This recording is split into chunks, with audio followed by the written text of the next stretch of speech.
আমার রান্নাঘরে কাজ আছে।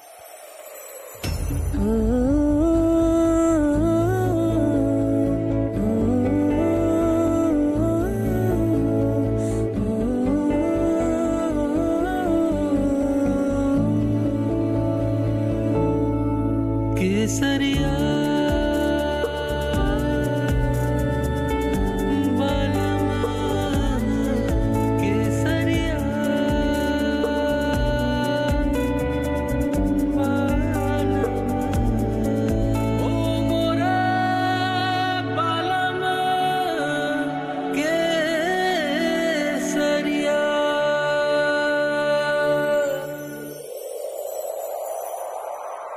যাও।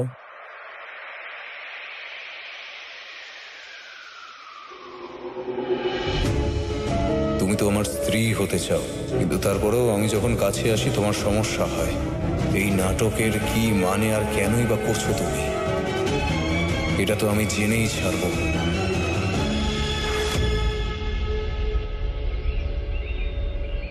কেন যে হানিমুনের ব্যাপারটা মাথায় এসে পড়লো, মাথা ব্যথা করছে। মা হলে একটু চা করে দিত, এখন নিজেকেই বানাতে হবে। বাচ্চার আওয়াজ। আচ্ছা, আজ আমার সোনা ব্রেকফাস্টে কি খেয়েছে?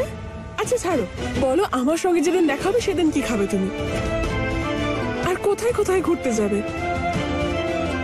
আচ্ছা, তোমার তো নিশ্চয়ই এখন স্কুল আছে, তাই না?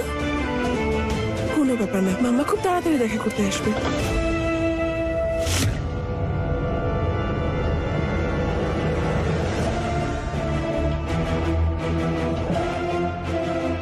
এটা তোমার মেয়ে,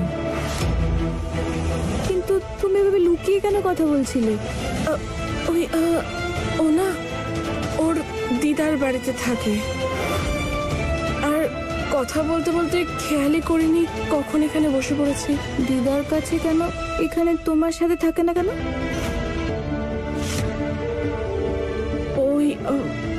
আরে তুমি এসব ছাড়ো না, তুমি আগে বলো তোমাকে এরকম দেখাচ্ছে কেন? মনে হচ্ছে যেন তুমি সারা রাত ঘুমাওনি। সব ঠিক আছে তো বৌদি? হ্যাঁ, আমি না কিছু বুঝতে পারছি না, সবকিছুই নতুন না এখানে, আর এত কিছু হচ্ছে, তাই। তুমি 1 মিনিট দাঁড়াও।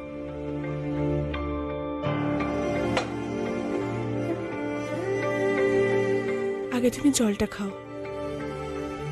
এবার আমার কথাটা মন দিয়ে শোনো। যতক্ষণ শোভন দাদা আছে, তোমার কোনো কিছু নিয়ে চিন্তা করার কোনো দরকার নেই। তুমি কি জানো তুমি কতটা লাকি যে তুমি শোভন দাদার মতো স্বামী পেয়েছো? বাকিদের থেকে একেবারে আলাদা। মেয়েদেরকে সম্মান করেন, ছোট ছোট বিষয়ের খেয়াল রাখেন। দাদা তারা বৌদির গায়ে হাত দেওয়া তো দূরের কথা, কখনো খারাপ ভাবে কথাও বলেননি।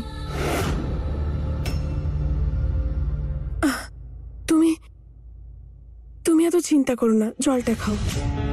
যদি এটাই সত্যি হয়, তাহলে শোভনবাবু আমার সঙ্গে এত খারাপ ব্যবহার কেন করেন? আমাকে ভয় দেখানোর জন্য করছেন কি? কিন্তু আমি ভয় পাবো না, আমিও হানিমুনে যাব। দেখি শোভনবাবুর মনে কি চলছে আর কেন করছেন আমার সঙ্গে এমন ব্যবহার। যদি মন থেকে এতই ভালো মানুষ হন।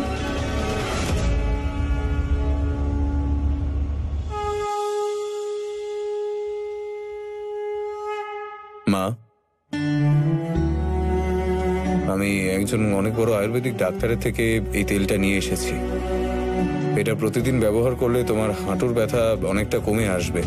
আর হ্যাঁ, কোনো বাহানা চলবে না, এটা দিয়ে তুমি রোজ মালিশ করবে। ভগবান তোর মতো ছেলে সবাইকে দিন। আর তাছাড়া আজ তুই আমাকে আরো একটা খুশি দিয়েছিস। আমার খুব ভালো লাগছে এটা দেখে যে তুই ফুলকে আরো একটা সুযোগ দিচ্ছিস। মা, আমি ক্ষমা চাইছি তোমায় কষ্ট দেওয়ার জন্য, কিন্তু যে ভুল আমার বাবা করেছেন সেটা কখনো করব না। এই বাড়িতে আমায় একটা বাচ্চার মতো কখনো বকে, কখনো মেরে, আবার কখনো মানসিক প্রেসার দিয়ে অনেক কিছু করিয়েছে। কিন্তু আমি বাচ্চা নই। উল্টে কখনো আমি আমার শৈশবটাই পাইনি, সেই বাচ্চাটা যে দেখেছে নিজের মাকে নিজের সঙ্গে লড়তে, নিজের ভালোবাসার জলাঞ্জলি দিতে, নিজের কষ্টটাকে চুপচাপ মেনে নিতে দেখেছি আমি। আমি আর বাচ্চা নই, অনেক তাড়াতাড়ি বড় হয়েছি। মা, আমি শুধু সেটাই করছি যেটা আমার মন চাইছে। কিছু প্রশ্নের উত্তর চাই, একটা মিথ্যে কথা আর একটা সত্যি। আর যেটাই সত্য হোক না কেন, আমি আমার সামনে আনতে চাই তা। কিন্তু আজও আমার মন বলছে তারা যেটা করলো সেটা ভুল। কিন্তু আমি জানি কিছুদিন পর তোমাদের মনেও এই একই কথাই উঠবে। শোভন, তুই ফুলকে ভুল বুঝছিস। ফুল মা সেরকম নয়। সত্যি কথা বলতে কি, ও তোরই একটা রূপ, তোরই ছায়া, এমন এক ছায়া যাতে কোনো কালো নেই, কোনো অশুভ নেই। আজ আমি এটা বলছি কারণ আমার মন এটা বলছে। একদিন তোরও মন এটা বলবে।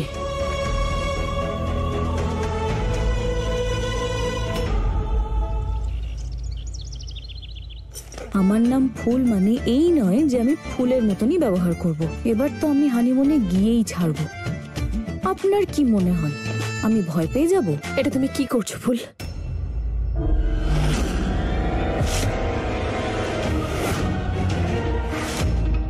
তারা দিদি, কি হলো তোমার? তুমি আমার সাথে এভাবে কখনো কথা বলোনি। ক্ষমা করে দিও, আমি কিছু বুঝতে পারছি না। আমি কি করব? ফুল, তুমি একবার ভেবে দেখো যে হঠাৎ করে একজনের স্বামী অন্য আরেকজনকে হানিমুনে নিয়ে যায়, তাহলে তারা দিদি, তাহলে তার মনের মধ্যে কি চলবে? তুমি কেন চিন্তা করছো? হ্যাঁ, আমি হানিমুনে যেতে রাজি হয়েছি, কিন্তু এর বেশি কিছু হবে না। আর এগুলো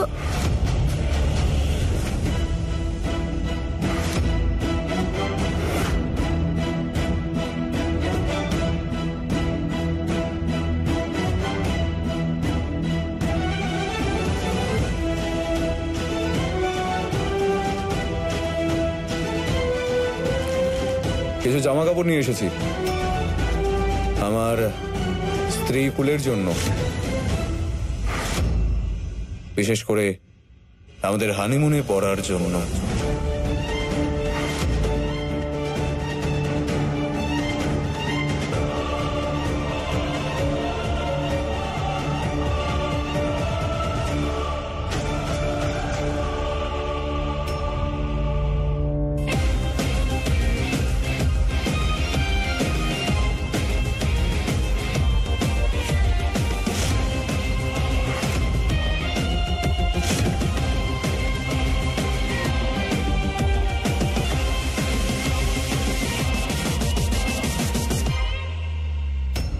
কি হলো?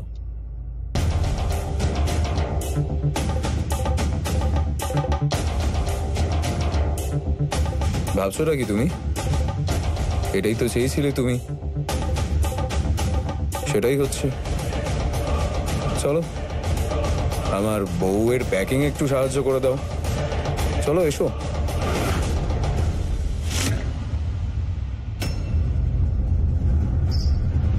তারা এটাই চেয়েছিলে না, সেকেন্ড বিয়ে আর ডিভোর্স। তাহলে দেখো, তাহলে তোমাকে আর ফুলকে দুজনকেই দেখানো যাক যে একজন পুরুষের ইমোশন নিয়ে খেললে ঠিক কি কি হয়।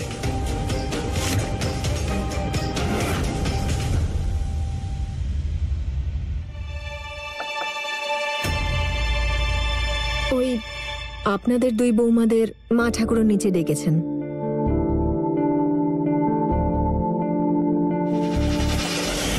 কোনো ব্যাপার না, ফিরে এসে প্যাকিংটা করে দিও।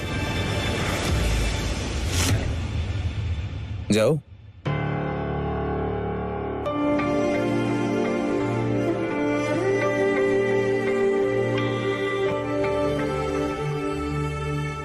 হঠাৎ কি ব্যাপারে এলেন আপনি? সব ঠিক আছে তো? মা ঠাকুরন, তেমন কোনো ব্যাপার নয়।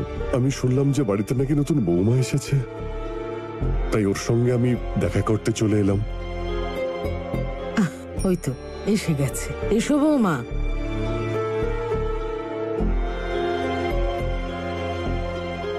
উনি আমাদের পারিবারিক বৈদ্য, বহু বছর ধরে এই পরিবারের সঙ্গে যুক্ত। এই যে আমাদের নতুন বৌমা। সুখী থাকো, ভালো থাকো। বসো বৌমা।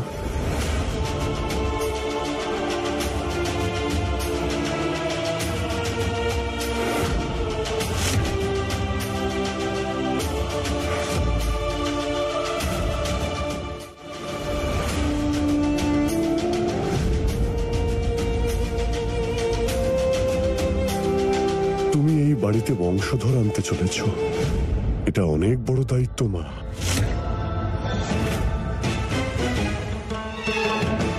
এই ওষুধটা আজ থেকে খাওয়া শুরু করে দাও, ভুলে যেও না। এটা বংশধরকে ধারণ করতে আর গর্ভবতী হওয়ার পরে নিজেকে সুস্থ রাখতে অনেক কাজে আসবে।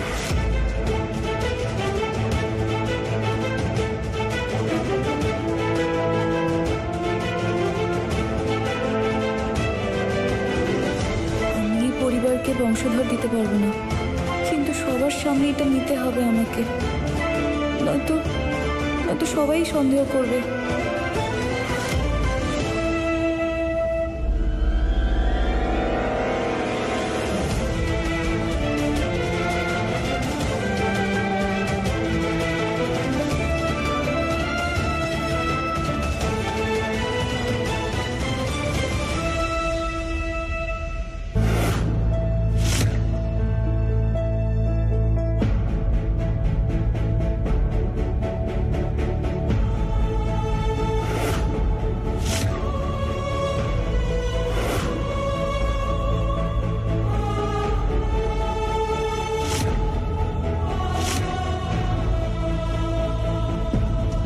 বড় গিন্নিমা, এই ওষুধটা যেন বন্ধ না হয়, এটাকে খেতে থাকবেন। এটা নিয়মিত সেবন করলে আপনার স্বাস্থ্যের উন্নতি হবে। বড় মায়ের চিকিৎসা উনিই করেন নাকি? বাড়ির সবার চিকিৎসা ইনিই করেন। উনি যে ওষুধগুলো দেন সেগুলো খুবই ভালো। হ্যাঁ, কখনো যদি কারোর হার্ট অ্যাটাক বা বড় কোনো রোগ হয় তখন ডক্টর আসেন, আর নয়তো ওনার ওষুধই সবাই খান। মা ঠাকুরন, আজ তাহলে আসি। শুনুন, আমি আপনাদের ওদিকেই যাচ্ছি। অনুমতি থাকলে আপনাকে ছেড়ে দিই। মা ঠাকুর, ছেড়ে দিও ওনাকে। আচ্ছা, আসুন।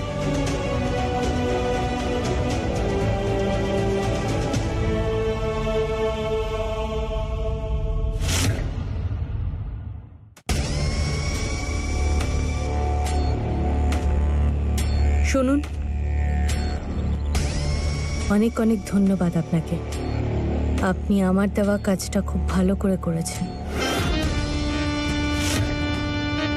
নমস্কার, কেমন আছেন? আরে বা, আপনি এখানে? কি খবর আপনার? ঠিক আছে। অনেক দিন হয়ে গেল আপনার দেখা পাইনি, তাই চলেই এলাম। ভাবলাম আপনি তো আমাদের সেবা করেনি, একটু সেবা আমিও করে দিই।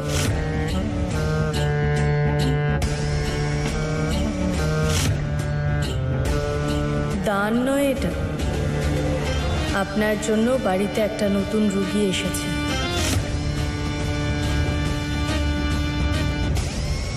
আপনাকে এই কাজের জন্য পুরো দাম আমি দিয়ে দিয়েছি। আপনার বিশ্বাস আছে তো আপনার দেওয়া ওষুধ ঠিকঠাক মতো কাজ করবে? কারণ এরপরে ফুল বৌমার যদি ফুলের মতো বাচ্চা হয় তাহলে আপনার আমি এমন অবস্থা করব আপনি সেটা ভাবতেও পারছেন না। এত বছর ধরে আমাদের সম্পর্ক, আপনার কথা অনুযায়ী বড় গিন্নিমা সরস্বতী দেবীকে যে ভুল ওষুধ আমি দিয়েছি তার প্রভাব তো আপনি নিজেই দেখতে পাচ্ছেন।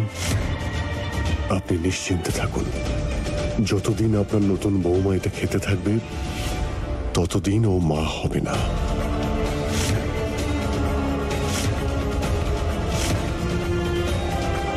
আমি আজ তাহলে আসি।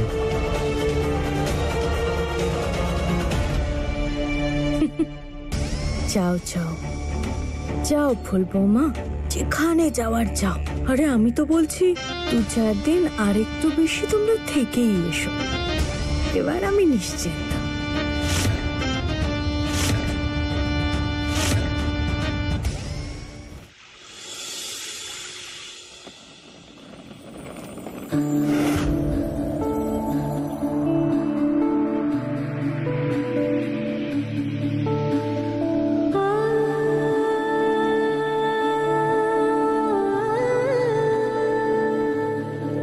केसरिया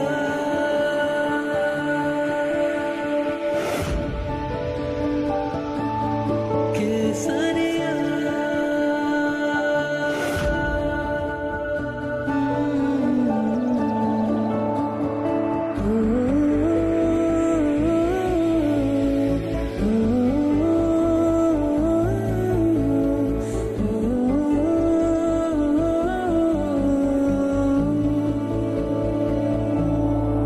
केसरिया बनवा केसरिया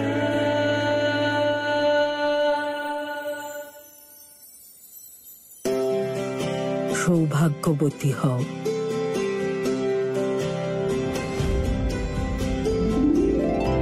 শীতের সিঁদুর অক্ষয় হোক।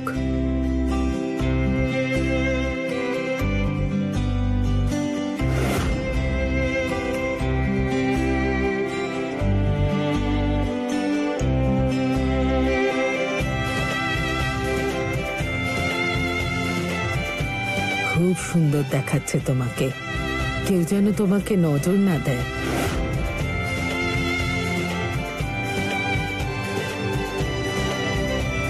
একে অপরের খেয়াল রেখো।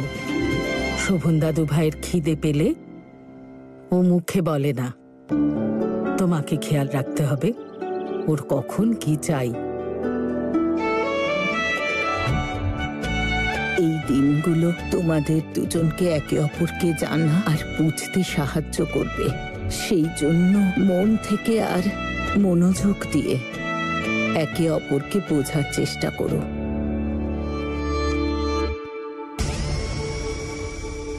আমাকে এই সুযোগের সদ্ব্যবহার করতেই হবে, যাতে ফুল যত তাড়াতাড়ি সম্ভব প্রেগনেন্ট হয় আর এই বাড়ি থেকে বের হয়ে যায়, আর তারপর সব আমার হবে। হ্যাঁ হ্যাঁ, সব বুঝে গেছে।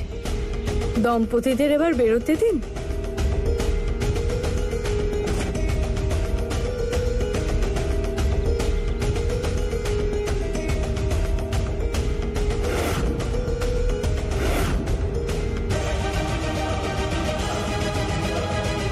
গেম অন বউ, তৈরি হয়ে নাও, পরের গেমগুলো খুব কঠিন হতে চলেছে।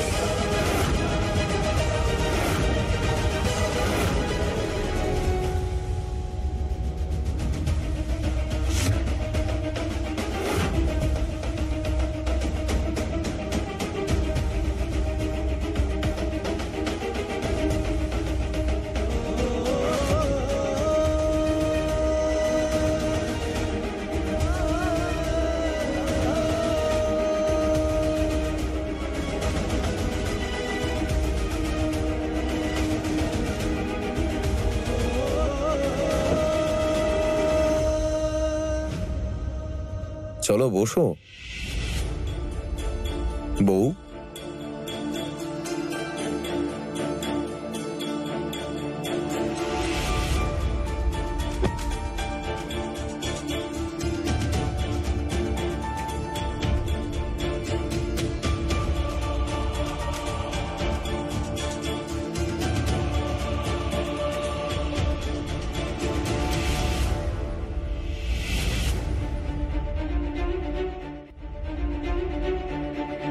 তোমার সঙ্গে বাইরে যাওয়ার আমার একটাই কারণ, যাতে তোমার নিজের মুখ থেকে তোমার সব প্ল্যান, সবকিছু সবটা শুনতে পারি।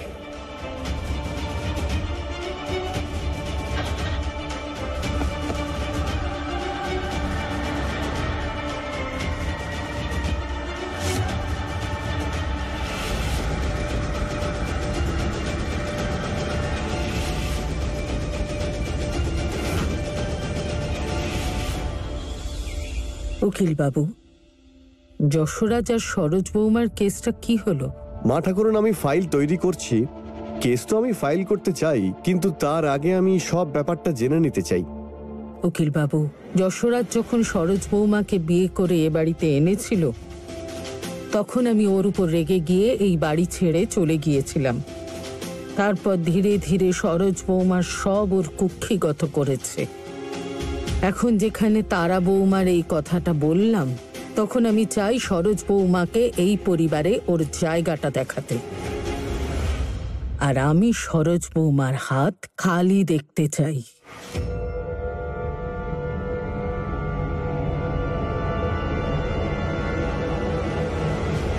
সকাল সকাল এই উকিলকে ওই শয়তান বুড়িটা হঠাৎ এখানে ডেকেছে কেন?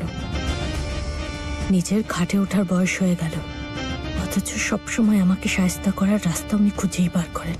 ও শুধু এই বাড়িতে থাকতে পারবে, তাছাড়া কোনো অধিকার থাকবে না। তাও সেই জন্য যে আমার ছেলে এটা চায়, ওর থেকে আলাদা থাকতে পারবে না। আপনি যত তাড়াতাড়ি সম্ভব কাগজপত্র তৈরি করুন, যাতে আমরা যশোরাজ আর সরোজ বৌমার এই বিয়েটাকে কোর্টে অবৈধ প্রমাণ করতে পারি। সামনের সপ্তাহের মধ্যে কাগজপত্র তৈরি হয়ে গেলে আমি সই করিয়ে দেব। তারপর মনের শান্তিতে তীর্থযাত্রায় যাব। আপনি চা খান।